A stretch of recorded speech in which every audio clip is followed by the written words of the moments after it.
Hey everyone, and welcome to Already Cancelled. I'm Peter, that is Connor, and we are going to talk about Star Trek The Next Generation Season 1, Episode 2. It's called The Naked Now. So full spoilers for the episode, as always. My God, I didn't realize how long these intros take now. Because of the Next Generation part added onto Yeah, it. it feels so much longer. But I used to say Star Trek, the original series, it's the same amount. Yeah, but it's more syllables. The original series, The Next Generation. The original. Original's 4 syllables. Yeah, I know. But I think it's because the syllables are coming at the end, is why it feels longer. Okay. I don't know. Because that series is 2, so that's a total of 7 syllables in that one. And then the next generation. I guess that's about 7 as well. Yeah. Eon. Yeah, you can, that's 2, right? At the end? Yeah. Oh. Someone in linguistics can Either way, could page in. with the syllables at the end, it feels longer. I'm not saying it actually is. Okay. I don't know what your point is, but we'll move, It felt like that was going on a while. we'll move on. So... So I noticed obviously that because it's an older show, it actually says the title at the start. You know, after the opening credits, it comes up saying the title, and I went, "Huh." There was an episode of the original series called The Naked Time, because it's the only thing I can think of that's the naked something, right? Yeah, and I just we obviously that was like episode 4 or 5. it was early season 1, yeah. And I remember it because that was the episode where I was like, no, I like Star Trek. And it's funny because I thought to myself, The Naked Time was an episode. That's funny, and then didn't think about it. And then the episode got going, and then eventually I was like, wait, this is just kind of a remake of that episode. Yeah. But to be fair, they point that out. They actually reference the original series. They're looking at the data logs. And Does that really make it better? they're not trying to hide it. That's It inherently feels a little bit better. incredibly cheap to reuse scripts, essentially, on your second episode. Well, see, I don't think this is about reusing scripts. I think this is about giving people something familiar in the second episode. Maybe. Before they start doing interesting new things, they're like, hey, we can just be Star Trek again. They're going for the nostalgia thing. You know, last episode had the McCoy cameo. Yeah. This one is referencing an episode and doing kind of a similar plot. I say Yeah. kind of. It's doing the exact same plot. It's the same plot, yeah. That said, though, this being the 80s and not the 60s means it's a lot more raunchy than that original episode was. Yeah, that one ended with... Oh, well, I say ended. The highlight in terms of people being weird was Sulu running around shirtless with a fencing sword. Yeah. The name of which is blanking. This one opens with they get like this distress call, if you even call it that, a call from this research ship that's next to a star that's dying, this red dwarf that's going to go, and it's like some really, because obviously the whole thing with the Naked Time and in this case the Naked Now is that the disease or whatever you want to call it makes them highly intoxicated, as if they're drunk, but even worse, like they're all of their control is gone, and they just Inhibitions. act. Yeah, all their inhibitions are just gone. And this woman over the comm says, "Is there any men coming? Because we are ready and willing." And like Picard and like Riker just look at each other like, "What's going on?" And then Deanna's like, "What? What's happening?" And I went, "That was really suggestive." I'm not used to Star Trek, and obviously we're moving ahead in time, so it's whatever. But I'm so used to the original series at this point, and I don't remember. As much as it was a joke that Kirk always got the ladies, right? As much as that was a running thing, Yeah. it was never. It was No. always still played very TV safe for the time, right? Yeah. We need to recalibrate for Yes, the 80s. we're recalibrating to the 80s. If you'd asked me before this show started, how many episodes until someone uses Data as a sex doll, I would never have guessed episode 2. I would never have guessed episode 2. This was a bit quicker Yeah. than I was anticipating. I like how you were anticipating it. Well, I mean, I thought at least a joke would be made at some point, Yeah. you know. Getting But out of the way no, early. Tasha Yars, gets drunk on the Naked Time drug and is like, "Hey, Data, you've got all the body parts." Oh, wait, can we do this in I episode think that was the 2? phrase, you're fully functioning. Yeah. Well, he's got pores. He's got pores, so he has other things. Clearly. Yeah, clearly. Has the parts. Okay. So, I mean, I don't know if I'd call this a good episode, but I definitely wouldn't. I certainly was laughing a lot, though. I was certainly enjoying myself. Yeah, but I don't think it was in a good way. I think it was laughing at the stupidity. This at points felt borderline embarrassing for them. I mean, this is true. But I didn't feel embarrassed watching it, though. And that's distinct, because there was episodes of the original series where I felt embarrassed watching it. Whereas this was more like, I'm having fun at this being kind of bad and goofy. But it doesn't feel like... I don't think they knew when they were making this. They knew what they were doing, and I feel like because it's episode 2, they weren't like jaded about it. It was just like, oh, we've got a new show, we're excited. Yeah, we're doing a goofy episode where we're all acting drunk. Sure, we'll do that. I don't think any of them were that happy about it. The actors, they were like, "Oh God, what have we signed on to?" Hey, Patrick Stewart was giving it his all. That's all that matters. The man always gives it his all. When he finally gets even before he gets infected. In fact, probably the funniest moment in this, outside of the Data Love thing, right, which was hilarious, was the moment where Wesley Crusher commandeers the ship. And you know it's coming because he's showing Geordi, because Geordi gets infected first, and he's showing Geordi his device where he's taking clips of the captain's like announcements, and he's pieced together his own sentences.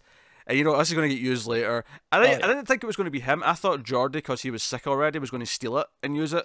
I thought that's what was happening in that scene as well. And by the way, Crusher is a sad little shit. He's making his own commands from the captain as if he's getting orders on the bridge. This is obsessive behaviour. It's very unhealthy. It's unhealthy. I can't stand for it. His tractor beam's cool. That's practical. I can see that being useful for something. If nothing else, the TV remote's too far away. Break out the tractor beam. Yeah, and alternatively switching it to repulsor beams also useful. Yeah, and Tasha Yar's coming towards you. Put the repulsor beam on. So, lend it to Data for when he needs it. So, I'm not even sure why I'm picking on her specifically. When Data comes back to the bridge afterwards, he's stumbling around like he's like he can't walk properly. He's been broken in half, the poor Data robot android. She broke him in half. She's a beast. Anyway. Oh, this episode. I kind of love this episode. I'm not gonna lie. I love it in the worst possible way. Again, I'm not saying it's good. I'm saying I love it. There's a difference. There's a clear distinction between those two things. I'm with you. There are other things I feel similarly about. But anyway, so what was I getting to? Ah, yes. Oh, it was so worth doing all of the original series just to get to this. So Wesley uses his voice thing to trick the engineering. Who's just a randomer now. It's not a main character like Scotty was. It's just a randomer. Engineering. They're not treating engineering with the respect that it deserves. Yeah, which is bizarre. But whatever. So she comes to the bridge. She's like, "Oh, you asked me for a captain." He's like, "I did no such thing. That star's about to explode. I want you down engineering in case we have to leg it." She's confused, and then just as that second, over the comms, Wesley chimes in, but with the Picard voice. He's like, "This is your captain, Jean-Luc Picard. I am informing you all that acting captain Wesley Crusher is now commandeering the ship." And then Picard just goes, "Acting captain? What is this?" Oh, Patrick Stewart is a gem.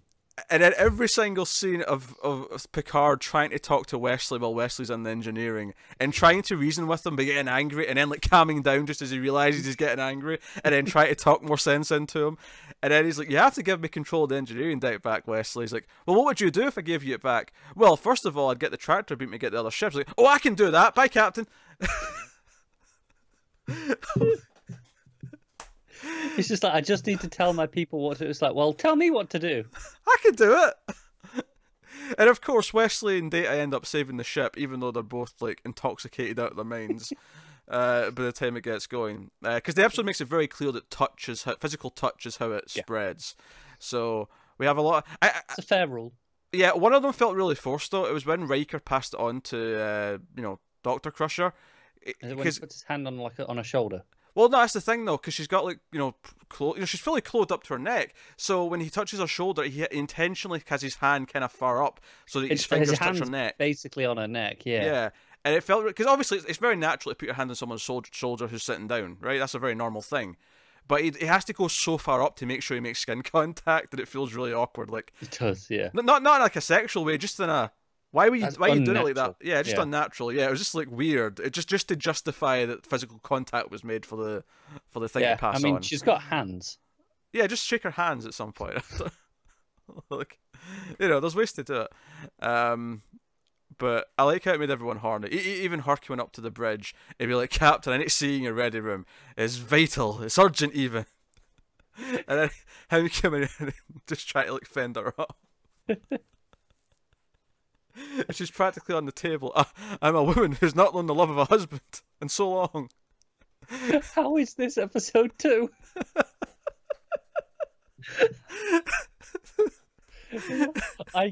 Part of me hopes this is a mission statement for what the show is. Episode 2. I was expecting something kind of boring and dull for the first half of this season, and they hit me with this. Next episode can't live up to this. There's no way it does. Because the fact is the opening, because that opening with the distress call, or it wasn't even distress call, it was like a live comm link before they died, was funny.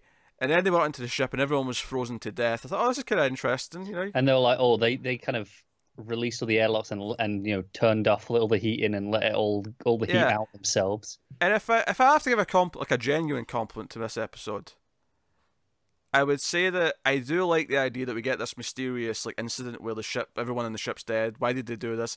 And then it turns out to be a thing that we encountered in the original series. I actually like that element of it. Yeah, me too. That's actually quite a neat idea. No, this is not something you were going to discover. This is something that we did see in the original series. And if you didn't watch that, it still works fine as a new thing. But yeah, they just tell you, that ship encountered it once. Yeah, and that's it. If you remember that, then great. If you don't, it doesn't really matter. You're fine. Yeah. So, no, I enjoyed that part of it, but also Picard at the end, Riker's like, technically Wesley did kind of help save everyone when he got the tractor beam to repel the asteroid for a bit, or the sun part. There wasn't a whole sun obviously coming towards him. It was just obviously. Yeah, and he's like, oh yes, credit where credit is due. Maybe we should credit his science teacher as well. I'm like, you facetious prick. I love it. He is such a dick, man. Oh my god. I can't believe this was episode 2. So the problem is every single time that Tasha, because there's the scene at the end where Picard says, this will be a fine crew, all we have to do is resist temptation, and it cuts to Tasha looking around at Data looking all nervous. Nothing happened. Because it started with her just being like, I want new clothes. Yeah. And you're like, okay. And then it ends with Data. I'm hearing cats in the distance wrecking things. That's not important. But every time they look at each other or have any kind of interaction, in my head, all I'm going to be thinking about is, you two poked each other in episode 2. I know. I mean,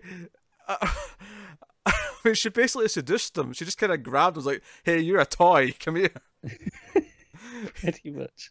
You're a robot man. Oh. I can't believe the tough security officer in episode 2 get turned into a horny sex machine. I can't believe that was part of the plot. I know. Also, still no Riker sitting down. Oh no, that's made me laugh as well, because see in the last scene, you actually see him walking towards the seat, and he gets right up to it, and I thought, we're going to see it, and it cut to a different shot right as he got to the seat, and I'm like, damn it! I know, and the opening, he was already just sat down. Yeah. He does have a serious case of the man spread. Now, to be fair, most men do this, myself included. The legs are relatively widespread. To be fair, he's got his own seat with a lot of space. He does, but compared to everyone else who's sitting down, he looks very like he's really taking advantage of it. He is, but he's not in anyone's way, so it's fine. Sure. But I'm just saying, a really extreme example of the man spread, which is what it is. But it's for good reasons. I'm pointing it out.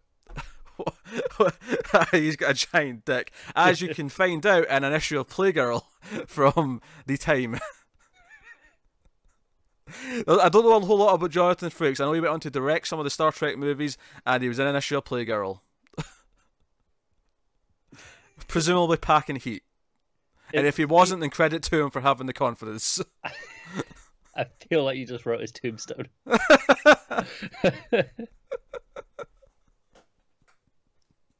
Star Trek Playgirl, that's all you need to know. We didn't even mention Troy was trying to get it on with Riker as well. He just kind of picked her up and took her out of the med bay. Oh boy. Oh dear. I like what she said though as he carted her off. She was like, "Don't you want to be with me and me inside your head?"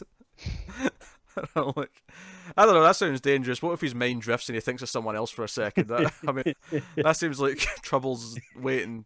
Yeah, it does. Yeah, don't do that. Not even intentionally, just by accident, because you know you can't. Yeah. I'm serious. No, if I knew I couldn't, that's when I would do it. Because of course, it's like,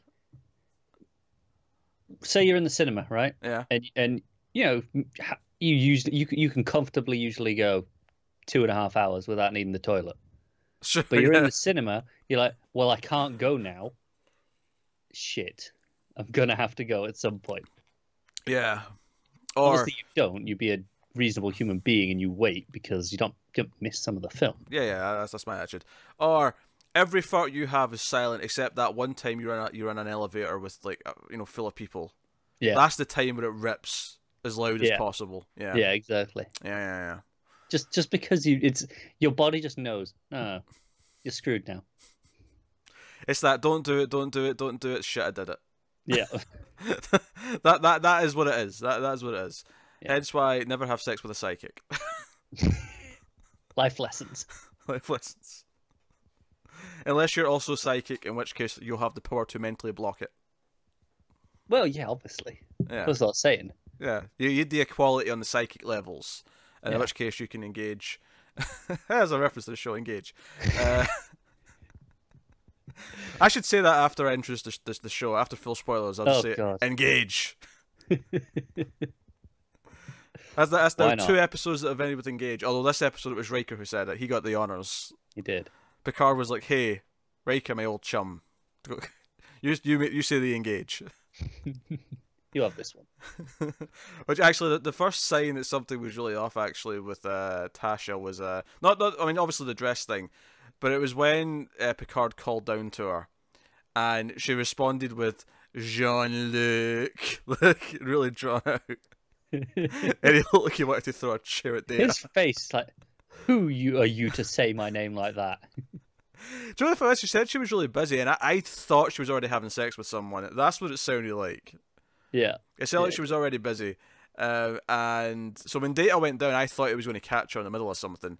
Turned out she was just waiting for him. Yeah. The captain asked me to escort you to the med bay. Did he say when? She's got a point. Yeah. He never did. He never said right now. Oh, what an episode. 10 out of 10. Can't wait for more. Oh. Hey, if all the Goofy episodes are this funny, I can't really complain. We can't, can we? The problem is when the Goofy episodes are just boring and not that funny. But that's going to be episode 3. It very well may be episode 3. But this was exceedingly entertaining, so I'm okay. No matter how bad anything in this show is, it was worth watching for this episode. Oh dear, what's the next one? Whenever we complain, just go, remember, naked now. Naked now was a good one.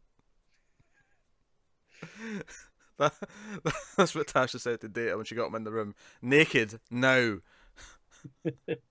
And if Picard had put now at the end of his sentences, maybe he'd have taken her to sickbay as he'd requested. Oh. Okay, hi, here's a description for the next one at IMDb. I'm curious. When the leader of an alien culture takes a romantic interest in Lieutenant Yar... What? Yar's get more love interest? What? What? When the leader of an alien She's culture... the new Kirk. takes romantic interest in Lieutenant Yar, he claims her for his own, to the dismay of his own wife, who in turn challenges Tasha to a fight to the death. Oh, it's a fight to the death! Oh, this sounds amazing. I'm gonna go watch this right now. That's next time on Already Cancelled Star Trek The Next Generation. Let us know what you thought of this one in the comments below. Like and subscribe. If you'd like to support the show and the channel and everything we do here, head over to patreon.com/MailFuzzTV and you can get these episodes early, these reviews early at the $1 tier, as well as some other stuff, and you can feel warm and fuzzy on the inside, and then there's some other stuff on offer too. But that is us. So thank you once again for watching or listening. We always appreciate it. Keep watching TV, and to everyone but Connor, live long and prosper.